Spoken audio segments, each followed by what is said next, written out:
Então, galera, resumindo, o que seria biotecnologia? Passa para mim. Obrigada. Então, biotecnologia seria um conjunto de técnicas em que são utilizados organismos vivos ou parte deles para a obtenção de produtos de interesse humano. Produtos ou processos de interesse humano, ok? Onde é que a biotecnologia ela é aplicada? A gente comentou aqui alguns exemplos, e eu acho que vocês já perceberam que a biotecnologia está nas nossas vidas diariamente, mas as principais aplicações da biotecnologia são, então, na alimentação, na produção de alimentos. Então, por exemplo, a gente citou a produção do pão, mas produção de queijo, de iogurtes, de bebidas alcoólicas, vinagre, vários outros alimentos levam na sua produção, no processo de produção, micro-organismos. Alguns micro-organismos que ajudam a realizar a produção desses alimentos. Tá? Então, por exemplo, iogurte, queijo, ele utiliza micro-organismos que vão realizar esse processo de fermentação similar ao que é feito lá na produção do pão. Só que nesse caso, o interesse do processo de fermentação é a produção de um ácido, ok? De um ácido que é chamado de ácido lático. E aí ele dá aquele sabor característico do queijo, do iogurte. Iogurte a gente ainda pode extrapolar, né? Porque existem iogurtes que levam na sua composição propriamente micro-organismos. Acho que todo mundo aqui já tomou um leitezinho fermentado, delícia, né? O famoso Yakult com os lactobacilos vivos. O que são esses lactobacilos vivos? Esses lactobacilos nada mais são do que bactérias, micro-organismos que estão lá dentro daquele leite. E quando você consome o Yakult, né, esses iogurtes, você está consumindo essas bactérias. Nossa, professora, nunca mais vou beber Yakult porque tem bactérias. Não, Chuchu, não é bem assim. As bactérias, na verdade, a maioria, mais de 99% das bactérias conhecidas, elas não causam dano para a nossa saúde. Elas não causam mal nenhum. E essas bactérias que estão no Yakult, os lactobacilos, elas são muito interessantes. Porque a partir do momento que você consome o lactobacilos, ele vai colonizar o seu intestino. Colonizando o seu intestino, ele compete com bactérias do mal. Ele compete por nutrientes, ele compete por espaço e ele literalmente pode te ajudar o seu organismo a te proteger de algumas infecções microbianas. Beleza? Então essa é a ideia, a gente utiliza o tempo todo, a gente vai falar um pouquinho mais pra frente. E na agricultura? Na agricultura, galera, o uso de biotecnologia, de processos biotecnológicos, ele é feito há milênios. Há milênios. Eu não sei se vocês sabem, mas a maioria das frutas que a gente consome, elas não tinham, há milhares de anos atrás, a aparência, o gosto, o valor nutritivo que elas têm atualmente. Como é que a gente conseguiu essas frutas que a gente consome atualmente? Na realidade, os nossos antepassados, eles faziam experimentos meio que por observação, e aí eles verificavam que existia uma variedade de uma determinada planta que ela era mais resistente à praga. Existia uma outra variedade dessa mesma planta, vamos supor assim, vamos colocar um exemplo, o milho. Existia uma outra variedade do milho que a espiga era maior, que a espiga era bem maior do que as outras. Existia uma outra variedade de milho, por exemplo, que ele descascava mais facilmente, você conseguia tirar as espigas mais facilmente. Outra variedade que o valor nutricional era maior. Então, o que começou a ser feito? O que os nossos antepassados começaram a fazer? Eles começaram simplesmente a cruzar essas variedades, eles começaram a cruzar essas variedades entre si e selecionar artificialmente aquelas que tinham as características de interesse. Então, por exemplo, eles pegavam um milho que tinha uma espiga maior, com um milho que tinha um sabor melhorado, que era mais nutritivo, mais resistente à praga, e eles cruzavam essas variedades e eles obtinham um descendente que tinha agregado a ele todas as características de interesse.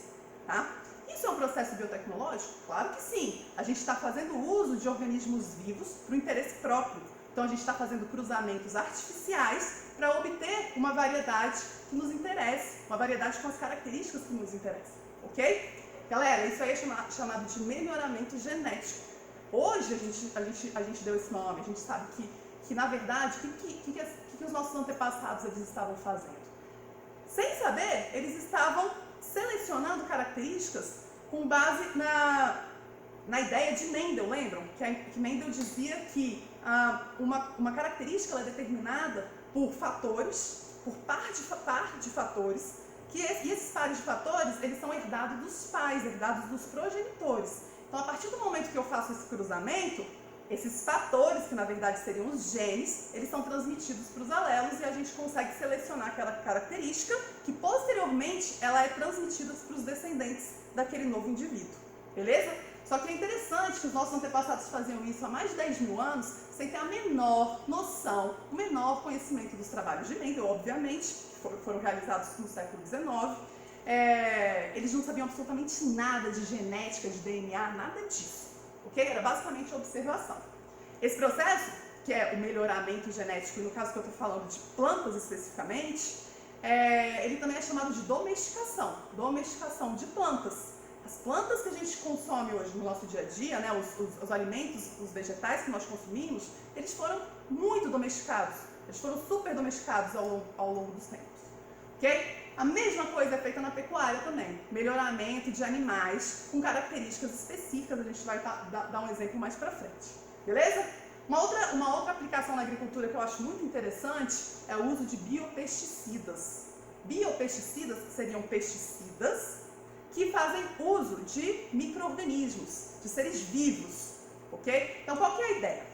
A ideia dos biopesticidas, basicamente, é a gente utilizar um micro-organismo que tem um hospedeiro específico, que ele mate aquele hospedeiro específico que está nos causando algum dano, sem afetar a nossa saúde.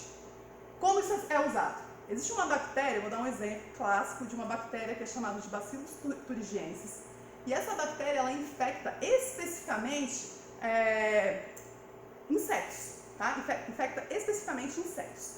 Dentre esses insetos, ela infecta alguns que causam danos terríveis às lavouras. Consomem as folhinhas das plantas, causam muito dano, causam muito prejuízo para os agricultores.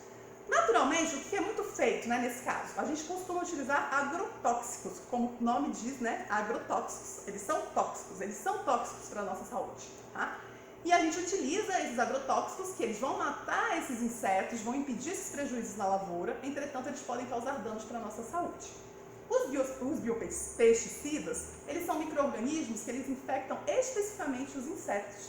E eles não causariam, teoricamente, danos para a nossa saúde.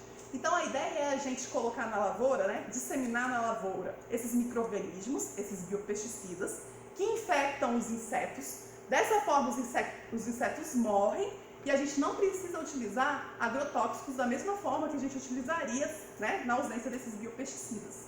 Então, existe assim, um valor no sentido de que a gente pode diminuir a utilização de agrotóxicos com a utilização de biopesticidas. É claro que depois a gente vai comentar quais seriam os problemas de você usar essas substâncias e destruir, entre aspas, vários insetos num ecossistema. Isso pode causar um problema em termos de meio ambiente? Talvez.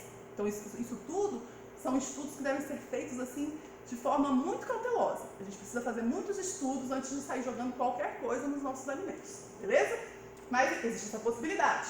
O que mais? Na medicina. O uso de ferramentas biotecnológicas na medicina. A gente tem inúmeros exemplos, mas um dos exemplos que eu mais gosto é a utilização de antibióticos. Antibióticos, a maioria dos antibióticos, ou grande parte dos antibióticos que a gente conhece, eles são produtos naturais na realidade. Eles são produzidos por micro-organismos naturalmente. Nossa, professora, então quer dizer que um micro-organismo produz uma substância para matar outro micro-organismo? Exatamente. Só fazendo uma observação aqui, galera, o que é um antibiótico? O antibiótico ele é uma substância que ele mata especificamente bactérias. Eu não vou usar um antibiótico, por exemplo, para combater um fungo ou um vírus, não faz sentido. O antibiótico é uma substância especificamente tóxica para bactérias. E a gente vai ver que existem vários antibióticos que são produzidos por micro-organismos. Mas qual seria o propósito desses micro-organismos matarem bactérias?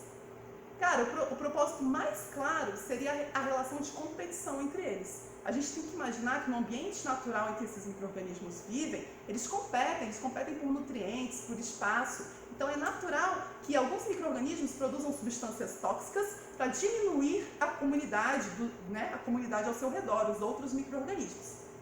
E nós fazemos uso dessas substâncias atualmente. Então a gente simplesmente por técnicas de biotecnologia, hoje a gente consegue purificar esses antibióticos produzidos por micro-organismos naturalmente e utilizá-los.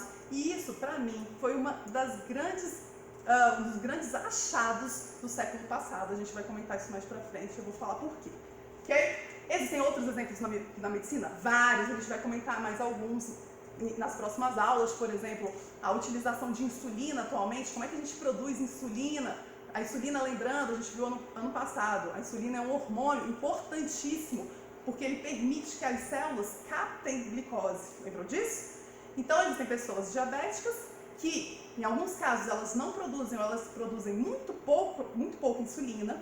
E qual que seria a maneira de reverter essa diabetes? Seria a introdução de insulina. Então, as pessoas elas têm que, diariamente, injetar insulina, né, tomar insulina. E a insulina, atualmente, ela é produzida por técnicas de biotecnologia. A gente vai comentar isso mais pra frente, ok? No meio ambiente, nós temos exemplos da utilização de micro-organismos num processo chamado biorremediação. Biorremediação seriam processos onde a gente busca remediar, ou seja, arrumar algum problema que ocorreu na natureza, principalmente problemas relacionados à poluição. Então, existem exemplos de navios, petrolíferos, né, embarcações onde ocorre derramamento, a gente viveu isso faz pouquíssimo tempo, né, no Brasil, derramamento de óleo no mar, e isso é extremamente prejudicial para a vida marinha, extremamente prejudicial tanto para a flora quanto para a fauna marinha, beleza? E aí, como é que a gente pode utilizar a biotecnologia nesse sentido? Existem micro-organismos que eles literalmente se alimentam, consomem, destroem esses poluentes. E aí a ideia é a gente disseminar, jogar esses micro-organismos naquele local e eles degradarem os poluentes. Isso já vem sendo utilizado há bastante tempo também, ok? O que mais? Uso de biotecnologia em diagnóstico, eu dei o exemplo inicial no coronavírus, né? A gente pode, provavelmente, as técnicas de diagnóstico mais precisas atualmente, elas fazem uso de metodologias de biotecnologia. É o que a gente chama de diagnóstico molecular. Então eu posso diagnosticar infecções causadas por micro-organismos, infecções microbianas, com base nessas metodologias, onde a gente busca localizar a presença ou a ausência do material genético desses micro-organismos no organismo da pessoa que a gente está testando. Mas eu posso também fazer um diagnóstico para saber se aquela pessoa ela tem uma predisposição a ter uma determinada doença hereditária. Então, muitas vezes, você tem um histórico familiar de uma doença, que é uma doença hereditária, e existem diagnósticos que podem ser feitos buscando saber se você tem essa predisposição, ou seja, se você tem aquele alelo modificado, lembra? Aquele gene mutado que vai levar àquela condição, ok? Então a gente pode fazer isso. O que mais? Uso de biocombustíveis. Tudo que acontece basicamente gira em torno do petróleo. Não sei se vocês já pararam para pensar, né? O petróleo ele é o foco da economia mundial. E o uso de biocombustíveis, a ideia seria a gente não utilizar esses combustíveis fósseis, que são extremamente poluentes, a gente fazer uso de outros combustíveis que são produzidos com tecnologias, pela biotecnologia. Então a gente pode, por exemplo, o que é feito aqui no Brasil? O Brasil foi um dos pioneiros nisso. O etanol, o bioetanol, não sei se vocês já ouviram falar, possivelmente. O que a gente faz? A gente pega cana-de-açúcar ou bagaço da cana-de-açúcar, que é nutriente para determinados micro-organismos, e esses micro-organismos eles fazem esse processo de fermentação novamente, e quando eles fermentam, eles utilizam esse bagaço da cana, eles utilizam esse açúcar, eles produzem etanol, eles produzem álcool. E aí a gente consegue purificar esse álcool e usar como uma fonte de energia, ok? Biodiesel também, atualmente, aqui em Brasília, se a gente andar pelo eixo monumental, a gente vê inúmeros ônibus circulares, né? Que está escrito lá, circulando à base de biodiesel. A ideia é a mesma. A ideia é a utilização de micro-organismos ou de tecnologias baseadas, né, em biotecnologia para a produção de combustíveis. Ok? Então, isso aí seriam as principais aplicações.